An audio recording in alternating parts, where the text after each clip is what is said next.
ఎట్ట ఉంది మరి వ్యాపారం? దేవుడి దయ వల్ల పర్వాలేదు, అమ్మవారి దయ వల్ల అబ్బా చల్లగానే ఉన్నాం భగవంతుడి దయ వల్ల. మరి ఇక్కడ గజ రామ్మోహనా ఎమ్మెల్యే? అవును సార్, గద్దేమ రామ్మోహన్ గజ రావు. రామ్మోహన్ రావు అవును సార్, మంచిగా అరుచుకుంటాడా? మమ్మల్ని బాగా చూసుకుంది. ఈరోజు మేము ఇలా ఉన్నామంటే ఆయన పుణ్యమే మాకు. ఇవాళ ఆయన ఆయన భిక్ష లేకపోతే మేము వాళ్ళు లేము. మేము ఒక అమ్మా మంచోడేనా? చాలా మంచివాడు. ఎందుకంటే నేను మాది అయ్యప్ప నగరు. మేము ఇప్పుడు ఇవాళ మేము 12 ఏళ్ళ నుంచి ఇక్కడే ఉంటున్నాం. ఇవాళ నేను ఇలా ఉన్నానంటే నా ఫ్యామిలీ పుణ్యం అంటే గద్దెమ రంగారు పుణ్యం అంట.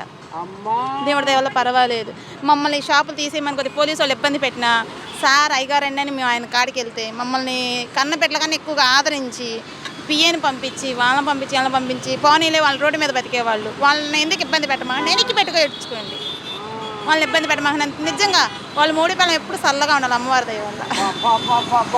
వామ్మో గజరామ్మోహన్ మూత మోగుతుందిగా ఆ పేరు.